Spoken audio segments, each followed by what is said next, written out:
What's up guys? Sa mapagpalang tanghali po sa lahat.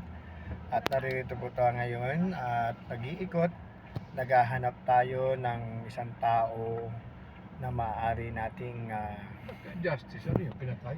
ah, matulungan upang sa gayoy this is my second vlog actually. Kasi ang vlog ko nito ay para sa charity works. So please like, share, and subscribe, and don't forget to pindutin yung notification bell para updated kayo sa aking susunod na videos. Yeah guys, ito medyo mabagal ang takbo natin.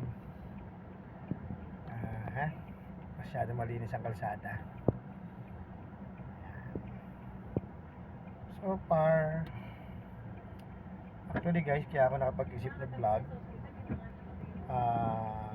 for my charity vlogs, for my charity works.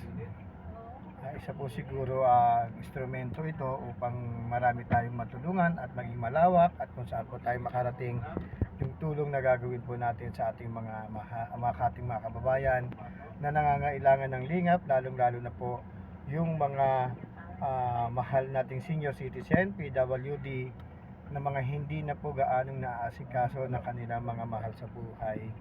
So pumasok sa isipan ko na mag-vlog dahil po sa kanila, sila ang inspirasyon ko. Sila po ang pinaghuhugutan ko ng lakas ng loob dahil sa dami pong lugar na aking napuntahan,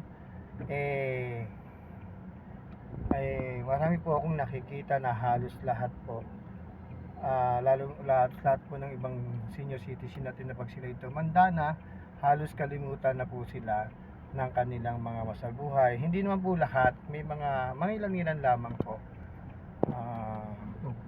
Kaya guys, sana po support niyo po yung vlog ko for my charity works, at nawa po ay magtuloy-tuloy po ang ating pagtulong at lingap sa ating mga mahal na kababayan na mga naghihikahos.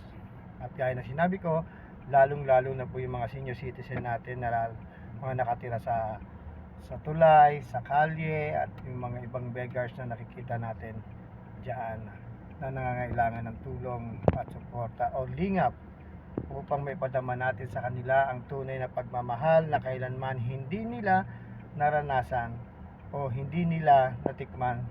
Kaya habang sila'y malalakas pa, pakitaan natin sila ng pagmamahal. Kaya once again guys, please support my channel, Controlados 81 Vlog. At sa muli pong magkikita, maraming salamat, magandang hapon, at God bless us all.